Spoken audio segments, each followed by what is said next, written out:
Welcome to taste of food. இன்றைக்கி நம்ம ஒரு கேக் ரெசிபி தான் பார்க்க போகிறோம். Carrot dates cake.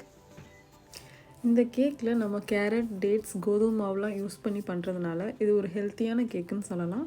வாங்க எப்படி செய்யலான்னு பார்க்கலாம். இந்த ரெசிபிக்கு தேவையான எல்லா இன்க்ரீடியன்ஸோட மெஷர்மெண்ட்ஸும் நான் டிஸ்கிரிப்ஷன் பாக்ஸில் கொடுக்குறேன், கண்டிப்பாக பாருங்கள். ஒரு பேன் எடுத்துக்கோங்க. அந்த பேனில் ஒரு 1/2 கப் சுகர் சேர்த்துக்கோங்க. நல்லா ஒரு திக் பாட்டம் உள்ள பேனாக எடுத்துக்கோங்க. 1/2 கப் சர்க்கரையில் ஒரு டேபிள் ஸ்பூன் தண்ணி ஊற்றிக்கோங்க. ஸ்பூனை வச்செல்லாம் மிக்ஸ் பண்ணாதீங்க, அப்படியே அந்த சுகர் மெல்ட் ஆகட்டும். நல்லா ஒரு லோ ஃப்ளேமில் வச்சுக்கோங்க. இது ஒரு 15 to 20 மினிட்ஸில் இந்த சுகர் எல்லாமே நல்லா மெல்ட் ஆகிட்டு அப்படியே கேரமலைஸ் ஆகும், ப்ரௌனிஷ் ஆகும். அந்த டைமில் நம்ம ஸ்டவ் ஆஃப் பண்ணிடணும். இப்போ நம்ம செஞ்சு வச்சுருந்த கேரமலில் ஒரு 1/4 கப் வெந்நீர் சேர்த்துக்கோங்க. அதான் ரொம்ப ஹாட்டாக இருக்கக்கூடாது, வார்மாக இருந்தால் போதும். தண்ணி ஊற்றிட்டு ஒரு 5 மினிட்ஸ் மீடியம் ஃப்ளேமில் திரும்ப இந்த சாஸை குக் பண்ணுங்கள். அவ்வளோதான், இப்போ கேரமல் சாஸ் ரெடி ஆயிடுச்சு. இது நம்ம ஆற வச்சுருவோம். இப்போ நான் ஒரு 1/4 கப் கோதுமை மாவு எடுத்திருக்கேன். அதில் ஒரு 1/2 டீஸ்பூன் பேக்கிங் சோடாவும் ஒரு 1 பிஞ்ச் சால்ட்டும் சேர்த்து மிக்ஸ் பண்ணி எடுத்து வச்சுக்கோங்க.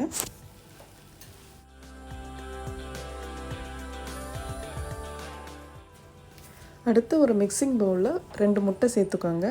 அதுக்கப்புறம் நம்ம மிக்ஸி ஜாரில் சர்க்கரையை அரைச்சிக்கலாம். நான் ஒரு 1/2 கப் சர்க்கரை எடுத்திருக்கேன். சர்க்கரை கூடவே 2 கிராம்பு ஒரு 1/2 இன்ச்சு சின்னமண்ணும் சேர்த்து அரைச்சிக்கோங்க. சின்னமண்ணை பட்டை இதெல்லாம் சேர்த்து அரைச்சிட்டு ரெடியாக வச்சுக்கோங்க. இப்போ நம்ம 2 முட்டையை நல்லா பீட் பண்ணிக்கலாம். ஹேண்ட் பீட்டர் வச்சு நான் பீட் பண்ணிக்கிறேன், நீங்கள் ஸ்பூனை வச்சு கூட நீங்கள் பீட் பண்ணிக்கலாம். அதுக்கப்புறம் எக் பீட் ஆனதுக்கப்புறம் நம்ம அரைச்சி வச்சுருந்தோம் இல்லையா சர்க்கரை, 1/2 கப் சுகர், அதை சேர்த்து அதையும் நல்லா மிக்ஸ் பண்ணிக்கலாம். சுகர் நல்லா மெல்ட் ஆகணும், மெல்ட் ஆகி நல்லா அந்த முட்டை கூட மிக்ஸ் ஆகணும். அடுத்து இந்த கேக் செய்யறதுக்கு நம்ம 3/4 கப் எண்ணெய் சேர்க்குறோம். எண்ணெய் வந்து ரீஃபைண்ட் ஆயிலாக இருக்கலாம், எந்த ஒரு வாசனையும் இல்லாத ஃப்ளேவர்லெஸ் ஆயிலாக இருக்கணும்.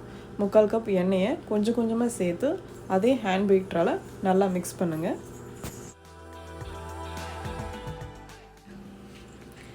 இப்போ நம்ம முட்டை, சர்க்கரை, எண்ணெய் இது எல்லாத்தையும் நல்லா மிக்ஸ் பண்ணிட்டோம். நெக்ஸ்ட் நம்ம கேரமல் சாஸ் சேர்த்துக்கலாம். ஒரு 2-3 டேபிள் ஸ்பூன் சேர்த்துக்கலாம். நம்ம ஃபஸ்ட்டு செஞ்சோம் இல்லையா அந்த கேரமல் தான், அது நல்லா ஆறி இருக்கணும். அதுலேருந்து ஒரு 2 இல்லை 3 டேபிள் ஸ்பூன் இப்போ சேர்த்து மிக்ஸ் பண்ணிக்கோங்க. கூடவே ஒரு 1 டீஸ்பூன் வெனிலா எசன்ஸும் சேர்த்துக்கோங்க. சேர்த்துட்டு நல்லா ஸ்பூனால் மிக்ஸ் பண்ணிக்கோங்க. இதுக்கப்புறம் நம்ம ஹேண்ட் பீட்டர் நமக்கு தேவைப்படாது.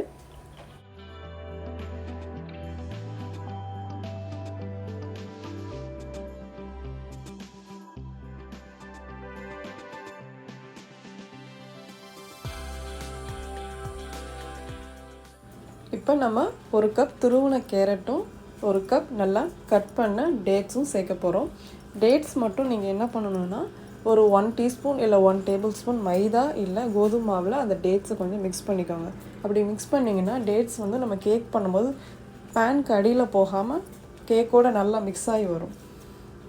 நல்லா ஸ்பூனாலே மிக்ஸ் பண்ணிக்கோங்க. இதுக்கப்புறம் நம்மளுக்கு ஹேண்ட் பீட்டர் தேவைப்படாது. அடுத்து நம்ம 1/4 கப் கோதுமை மாவு எடுத்து வச்சுருந்தோம் இல்லையா, பேக்கிங் சோடா உப்புலாம் போட்டு அதை இது கூட போட்டு மிக்ஸ் பண்ணுங்கள்.